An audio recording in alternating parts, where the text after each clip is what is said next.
Game Master Tips, number 12, Roll20 Crash Course. Hey, what's up, everybody? This episode of Game Master Tips is all about Roll20.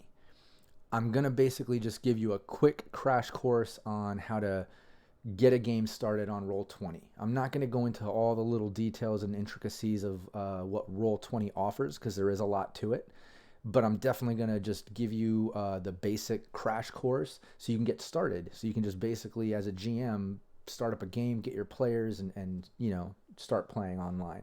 And for those that don't know, Roll20 is basically a digital tabletop site. So it's a website that just offers options to play your tabletop games online, which is perfect for right now during this whole pandemic quarantine stuff. So and it's perfect even outside of that, because one thing I really like about it is you can connect with players and game masters all over the world. You don't just have to join and start your own game. You can join and search for other games. They have that option on the site, but we're not going to get into that. We're just going to get into how to set up your own game. Once you join Roll20, and it is roll20.net, so ROLL the number 20.net. Once you join there with your email address, you'll see, here, let me bring it up. You'll basically see what I'm seeing right here, what you see. You'll log in. For me, there's a bunch of recent games because obviously I'm GMing a bunch of stuff and playing. So, but for you, that area will be blank, but that doesn't matter. What you want to look for is this button right here that says Create New Game. It's that little pink button up here that says Create New Game. And you can see Join Game right next to it. That's how you search for other games online. But to create one, you just click on that. Hopefully the internet connection will be decent. Name and tags. You can create the game name. We'll just say Cyberpunk. Go figure. That's what I would pick. And then down here, you can choose a character sheet. I like to, you can check that out too. There's a bunch, like I said, let me just scroll through. You can see all the different role-playing games they offer, all the different Dungeons and Dragons and Cthulhu, and just, like 100 options. But yeah, I'm going to type in Cyberpunk. And then you're going to see here, they have like 2020, all different versions of it, and the red jumpstart. I like the Cyberpunk red. You can see right here, and I'm sure things are going to change once the official red is released. I do have an advanced copy from our Talsorian Games. Thanks so much to them for hooking us up. Me and my team, the team that I GM. But this is the sheet that we use. It's very compatible. But anyways, you can use whatever sheet, whatever game you're playing. But you pick that, and then I'm ready. Create the game. So you click that. You can put a picture here. For time's sake, I'm not going to bother, but you can put one there just so you and the players can see it. You see the title there, Cyberpunk. Once you have that, you can invite players. Look over here to the right. You click invite players. You put their email address, and it sends them an invite, or you can copy a link and just give it to them directly so they can go join your game. Once you get that going and you have your players, or whenever, you can hit launch game, which is right over here. So look for launch game. And then you'll see it's loading. And you can pay for upgrades so you don't get an ad, but Roll20 is free, and part of that free service is when you first log in, usually an ad will pop up and like a little 15-second countdown or whatever will go. But whatever, it's you can tolerate that for this awesome free service. But yeah, once you log in here, you can kind of see what I'm dealing with. It's a big open map. You can zoom out, zoom in. There's a little page toolbar thing up here, and that's where you can drop down and you can see where you can create a new page, or you can go with the one that's here. So let's just create a new one, just for the sake of showing you what happens. You click on the new one, and you can go here to the title, and you can change that, whatever. I'm just going to put some random letters, hit enter, and that way you keep it all organized as you have more maps. You click on the gear symbol next to that, and that's how you adjust the width and height of the entire grid. The background color, I usually like that nice and black. I'll usually leave the grid there. If I'm going to add, I'll usually change that to the page scale down to 2 meters, because that works perfect for Cyberpunk. But obviously you can change it. You can change the color of the grid, all these details you can mess with. Like I said, I'm not going to get into every little detail. I'm just going to give you the crash course. But yeah, change the background, the page scale, the grid, hit OK, and there you have it. There's your basic map. Now, over here to the left, there's a toolbar, and right now I have it on the pointer on select and move. You can hold down the button when you click anywhere on the map, and it just gives you this little circle icon, which is great for pointing out things to players. Just wanted to mention that. But the next thing down over here is the little, square little cube.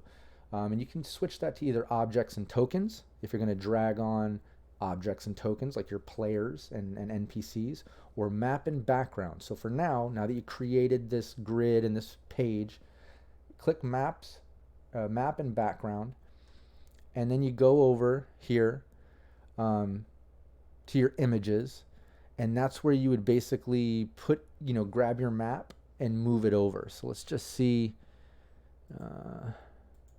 maps and textiles. Let's just click just a random map. Okay, cool. Here's I've got some here from my library. Let's just pull one of these over here.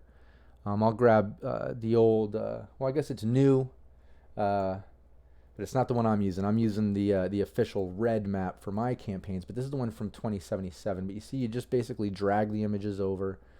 You can also type in keywords like I was originally doing, and it'll come up. There's like free assets with Roll20, which is kind of cool. But I usually just upload my own. You can click on my library and just upload a bunch of images and things. But yeah, so then you drag it over. Remember, you're on your map layer, and then you can change the size of that to fit your grid so it makes sense. Now in this case, this would be way bigger, but I'm just trying to be quick. So there's the map. I know each grid is 2 meters. So now as I move player tokens on there, and let me just grab a token over here. Actually, let me grab one of the players. These are tokens for NPCs. Make sure you go over to your layer where you put map and background, put it on objects and tokens, and now you can grab like this Yakuza leader, right, and pull him over there, and now he's in one of those squares. He's a token on the map. And then up in top here, if you look at the tabs over there on the right side, I'm on the images, but go to the next one over, and that's basically where you'll have your players.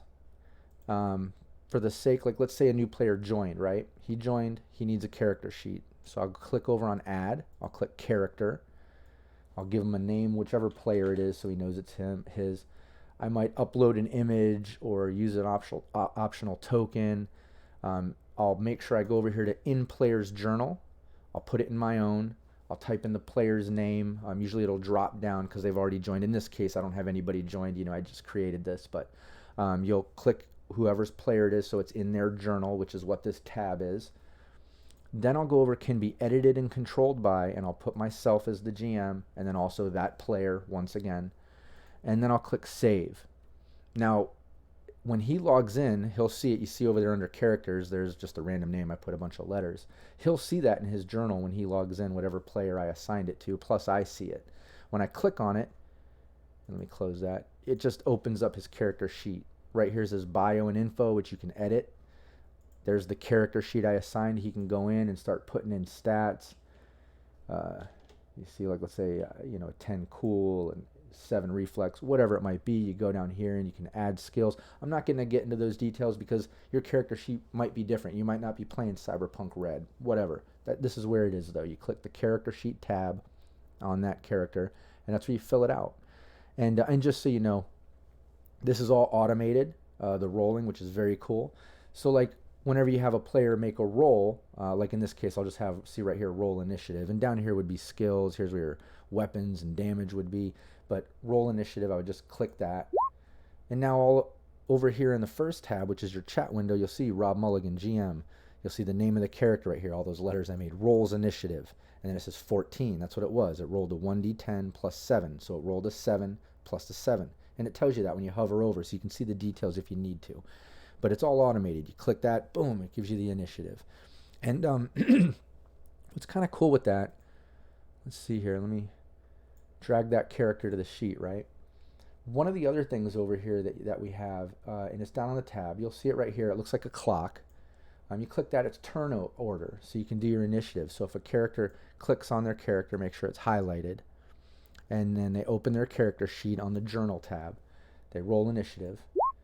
It automatically pops up in the turn order, and if all the characters, all your players do that with their characters, it'll go right in order, and you can have it in order of descending or ascending, however you want. There's a little gear symbol there, just adjust your settings, but that's the turn order. It's that little clock symbol.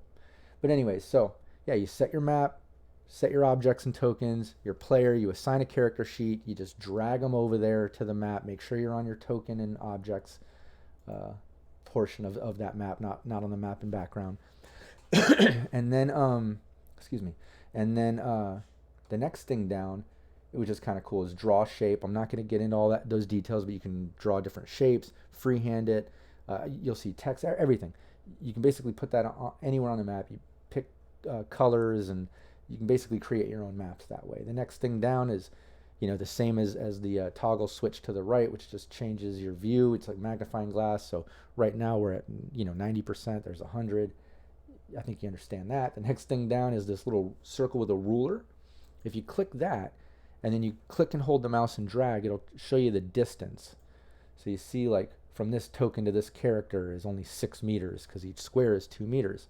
So it's a quick way to kind of know your distances for movement, or whatever difficulty rating for a ranged weapon, or whatever you need to do.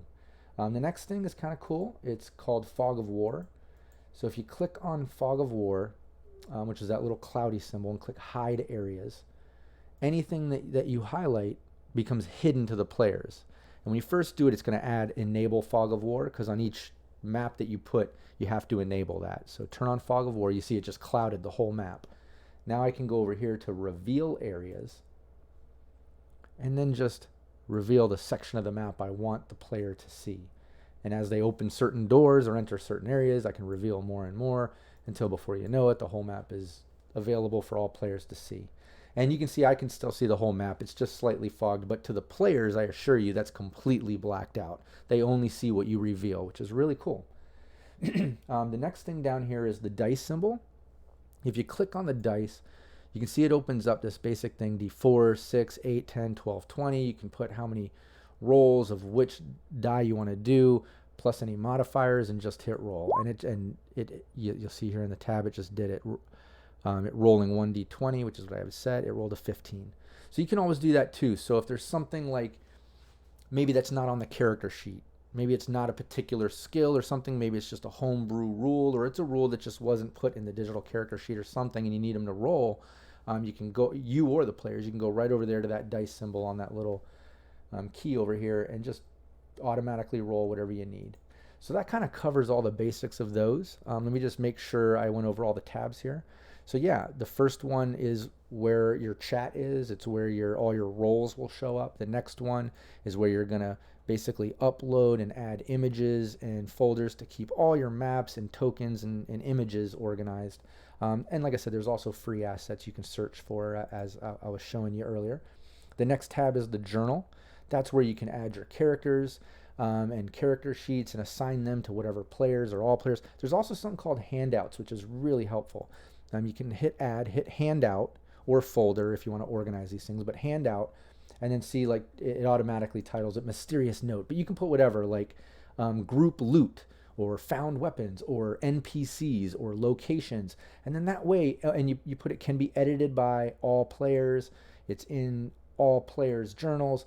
And then down here in the text area, description and notes, and you can put a file there, an image or anything to represent it, or whatever file. But down here in the description and notes is where, the players can start listing things, NPC names, what they do, locations, blah, blah, blah. And then you save that and show to all players. It's already in all players folder, but if you had your own and you wanted to show it to them, you could just easily click that. But then you see it's over here, Mysterious Notes. And now any player that, because I showed it to all players, allowed them all to have it in their journal and to edit, they'll see it there. When they click on it, they open it, there's the little notes that I made that make no sense. You see them right there. So that's another handy thing, aside from the characters and all that, is you have those notes you can add, which is helpful. The next thing over is the jukebox, and that's pretty cool because you can, download sounds and music just to kind of add to your game. And Roll20 has a lot of cool free assets within that, but even better is Sirenscape. If you haven't looked that up, look it up. It's amazing. We use it for every game.